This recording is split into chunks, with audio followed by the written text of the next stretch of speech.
So I was arrested by LAPD on Tuesday night during a peaceful protest where there was no violence or vandalism. We were protesting pretty much police brutality and how easy it is for police to get away with mistreating us.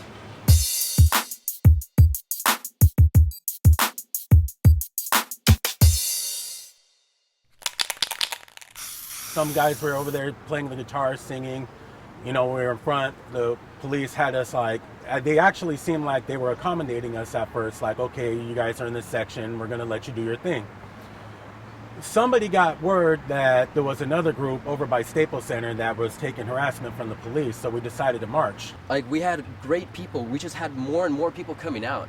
And it was a great crowd. We were all just peacefully protesting down there. We were just marching down the street. We were closing down some streets, but we had like cones and barricades. We were actually trying to help traffic get around us and everything. We were trying to accommodate motorists because it was mostly one-way streets, so we'd stay to the right so other motorists would pass. As we're doing this, you know, we're doing our thing, we're minding our own business, you know, yeah, we're causing a scene, but that's kind of the idea.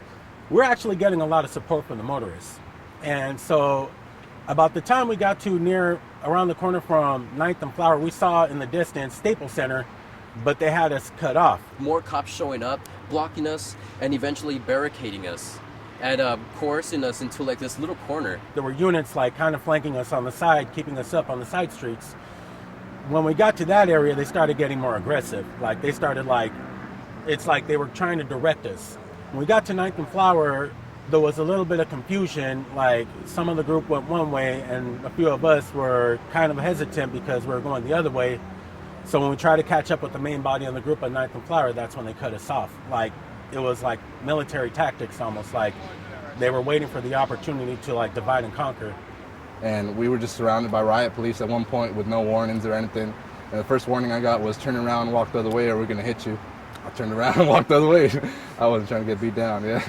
And when you turned around and went the other way, then what happened? I mean, they started taking everybody, even people who were in the businesses around us that were coming out of the businesses, they just swept them up right with us. Well, we were forced to be in that corner past 12 because it was already a different day. So we were from there from 12 until we got into the county buses and we were booked until like 5 a.m. So Right. we were in that intersection for 3 to 4 hours. Yeah, 3 to 4 hours, and they didn't do anything. They were just slowly pouring us in from every single corner. We couldn't move any direction, and even people that were caught pretty much in the crossfire. Anyone that was crossing within those intersections was subject to arrest, and they were arrested. I was coming from the movie theater, LA Live, right there off Olympic. It was about maybe 30 LAPD SWAT team already posted up right there, right? So as I'm trying to go up Olympic, they guarded in the whole Olympic Street and telling everybody, you can't come this way, you gotta go that way. I go to Flower. I'm trying to go the other way. There's another SWAT team that way. And I couldn't leave, so they pushed me back this way. And then when I try to go down the other street, they pushed me over here. So it was like they boxed us in with the protesters. I was telling them I'm coming from the movie theater. I showed them my movie ticket and all of that. They didn't care. We honestly all felt threatened for our lives. They had like full riot gear, batons, tasers, pepper sprays. Cops were laughing, showing off their pepper spray, like how they might even shoot people, like, you know, like, or tase people. And it's like, and now I'm hearing them. I heard the officer talking about how he made like an unlawful arrest like the other day, and it's like they're all just joking about it, like it's nothing to them. And we're over here just scared, asking them, are we being detained or arrested there? And they wouldn't tell us anything. So we're like, if we're not being detained, we're not being arrested, we should have the right to leave. We're kind of like sitting there, and I noticed because we were trying to walk and disperse, we figured that's it, let's go back to our car. So we went and made a left, we were cut off by another group. So we tried to make a right, we were cut off by another group. They had us boxed in. And this is where I met Ross, and we were kind of talking a little bit. And there was another lady who was just going to the grocery store, so we were chopping it up. They were like, well, we're not even a part of this. You know, we have nothing to do with this. Now, I remember at one point I asked one of the cops, okay, are we here? Are we under arrest? They didn't say anything. So I looked at him, I was like, well, we want to lawfully disperse. Where can we go? He told me to shut up and just sit there. So after about maybe 15 minutes, he told the guys that were sitting by the wall who had just come out of a restaurant, you guys need to get up and get off the sidewalk. They ordered us off the sidewalk. And when we got off the sidewalk, basically we went into the intersection with the rest of the demonstrators. And when we were in the intersection with the rest of the demonstrators, they just came in closer. And one gentleman actually took footage that I saw later, and I thought it was really telling, just the way, how close we were, how in your face and how intimidating some of these cops were trying to be. They're basically trying to use aggressive tactics to terrorize us. That's the only way I could say it. One of the females was, I guess her husband was the first one to get arrested, and she was like saying, "Oh, that's my husband." And the lady officer, SWAT team, she pushed the lady, right? And then the lady went back and said, "Okay, that's my husband." SWAT lady officer pushed her again. So I went try to grab her like, "Look, moms, calm down, you know?" So when I'm trying to calm the lady down, three of them rushed me and grabbed me, putting me in the cuffs. There was people with their groceries right there, standing in front of all the riot police, and they wouldn't let them out. And some of them ended up getting locked up with us. They arrested some white lady that was coming out of the Smart and Final, and she had the bags in her hand, and she didn't even do nothing. She's coming out of the store, and they hammed her up, and she was like crying, like, "I'm not a part of the protest. Why are you arresting me?" You know what I'm saying? And they just took her in. Like they started taking people, like handcuffing them in the middle of the street by the groups of 4s and then 3s. As the group started getting smaller, they started arresting us by 3s and 2s. And at this point, since they started noticing that I was being a little bit loudmouth and telling people what to do and, like, you know, like certain stuff like that, when I was finally like arrested, like they put the handcuffs on me, like the zip ties on me pretty tight. And I told him, like, "Dude, that's pretty tight." And then like he like, I don't know, like at first I got this one officer that was very, very aggressive with me. He like kind of like twisted my hands and he kept telling me like, "Interlock your fingers," and I'm like, "I am, but you're not letting me." He was forcibly like turning my fingers so I wouldn't like interlock them, and I was like, "Dude, you're not letting me." And I was like, and he's like, "Why are you resisting arrest?" And I'm like, "I'm not resisting arrest. Like you're the one that's making me resist." And then after that, we were zip tied and put on a bus, and we were in the bus probably for an hour or two. While we were in a bus, there was this one guy that was having an asthma attack, and they were like, the people were like, "Hey, there's this guy that has an asthma attack, like, he needs an inhaler," and they were like, "Oh, we're not gonna give you that." Like, it's like, how do I know he has asthma?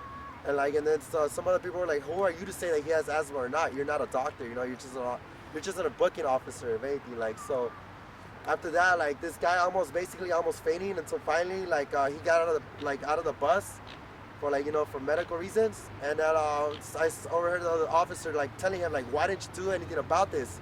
His response, "I didn't know the kid had asthma." Obviously, we all just told him that he did. And they finally booked us. It probably took them about 3 hours to get us into the jail, and left us there for 23 hours. And some people were there longer than we were too. When we got to the detention center, you know, they're putting us in single file sessions and telling us to proceed to go pick up our covers. And it's like, oh my gosh, once they hand you the covers and they yell at you, it's like, all right, single file session, you get your cover, you say thank you to Mr. Gonzalez, and you move forward. And then it was like, this is really happening. We're really getting booked into jail. And we were forced to say thank you. Yeah, we were forced to say thank you. I couldn't even believe it. Yeah, and that's when it hit me. I was like, wow, we're going to jail for this, for just protesting for our rights, for freedom, you know, for justice. They finally took off my zip line after, like, I would say about an hour to an hour and 30 minutes. And then from there, we just went from cell block to cell block, you know, waiting for everybody to get processed and everything.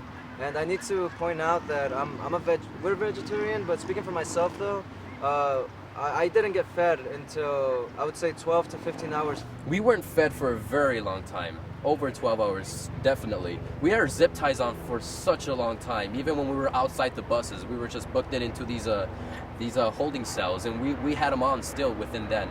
And it was very, very uncomfortable. I kept telling them, I asked literally like over 16 times, because I didn't count exactly, but I know it was more than that. I was like, "Hey, can you guys feed?" Because they gave me bologna sandwiches, but I told them I couldn't eat this because it's meat, you know? And I mean, they would ignore me. When they brought me food, they made fun of me. They're like, "Oh, you're a vegetarian," and then, you know, just making fun of me, you know, and We were there from Tuesday night, midnight, and we were there till Thursday morning at midnight. It was people that posted bail, and they didn't get released till like 10, 15 hours later. They charged us with disturbing the peace. So the bail was like $500. So I'm saying some of us was actually thinking about bailing, but like if we was gonna get released like within 24 hours, it wasn't no purpose of, you know what I'm saying, bailing. But some of the guys that we was locked up with did post a bail, and then they still didn't let them out. Handcuffs, they're just there. You're just there. The feeling is just there. You know what I mean? But with those things, it's like they get tighter on you as time goes on. Yeah. As you move around, as you try to find some kind of comfort, it just makes you more uncomfortable to the point where I remember it felt like my muscle right here felt like it was being torn from the shoulder. My arms were like, I still have like a little bit of a scab right here, you know, like It was like 3-4 hours, right? yeah, we were in there for a good like 3-4 hours before we got processed. There was one lady who was with Ross. She got zip tied too, and she was just like to the point of almost tears because she was in so much pain. And there were no female officers to accommodate them, it seemed like, until after half of us were already starting to get processed. One of the police officers said in total there's about 180 people detained that day. I was locked up with at least 30 people that were in the protest, and nobody heard any warnings to disperse. We were there for about 3 to 4 hours, and within those hours, all you hear is just silence. People are, perplexed. People are confused and scared, and silence. There was nothing coming out from the intercoms of the policemen. They didn't give us any warnings to disperse. So we had no warnings of that. They did not order us to disperse. We had no orders to disperse. We had no orders to leave.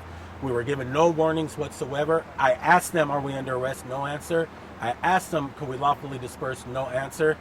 They just gave us dirty looks, and they kept the batons and weapons pointed at us.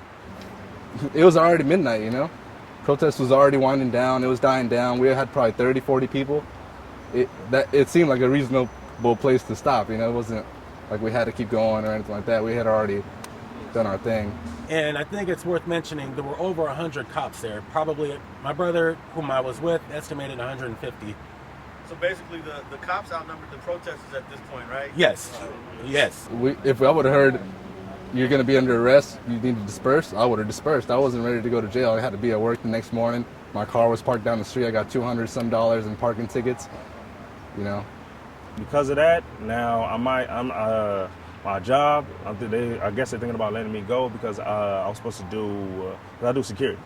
So I work in the club I work in the club field in Hollywood. I was supposed to do an event Wednesday. I didn't end up going because they arrested me. So I'm saying, so I missed out on money because of that. And how it affected me is now I might be late on my rent because they put me in jail over some nonsense. I honestly hope I get my bike back because you never know, So I mean, I won't know till I go over there. Yeah, my friend's actually got his bike confiscated. He never saw it again. I hope that's not the same situation that we have. I've had about 2 to 3 friends that... I'm missing a couple of things too. They actually, one of the important things that I'm missing is a memory card of photos and video footage that I took that day. Very good footage. And I put it in my wallet. I'm all like, maybe they won't see it or they'll just ignore it. But when I got my stuff out, all that evidence was gone. It was complete injustice towards all of us because we were there peacefully, and we need justice. This can't just go. This can't just be left alone. They can't just. That this is why we're here, and this is why we're talking. This is why we're expressing ourselves. There's always police harassing people of all ethnicities. There's always police shooting people of all ethnicities. We don't always hear about it. What I'm against was just that it's gotten to the point where we allow the people who are supposed to be protecting us so much power that there's a level of corruption to where they feel like they're above the law and they can get away with anything. And the acquittal, all that does is reinforce that notion. All I wanted to see, I think all any of us wanted to see was this man go to trial so we could get all the facts out. All we're getting is, okay, well, these people said this, these people said that, the officer says this, witness says that. I want to see what the facts are in court. I want him to be tried in a court of law by his peers. They were trying to break us down, but what they don't realize is that they force us to be even stronger together because now we're getting to know each other. Being in there, we got people that are innocent that weren't even supposed to be a part of that protest, and now they're protesters. They're gonna be out there on the next wave. We got the idea. We just start a group page and call it the Michael Brown Arrest Group. We created the page so that everybody can start networking and we can know each other because a lot of people don't really know everybody by names. We're not going to find each other on Facebook friends. So we find ourselves from right there, and then we take it from there. We take that network and then we hit the streets and we create bigger opportunities for us so that this won't be unheard. We're work together as a group, as a society together. We are the 99%, so Yeah. together we're gonna come together as one. And being from the streets and knowing how the system goes, usually brothers don't pursue legal standpoints against them because we feel it's not going to get nowhere. What happened wasn't right. A young boy is dead. We got one man's side of the story that they went off of. You know, the other person wasn't here to tell their story, and they used it to their advantage.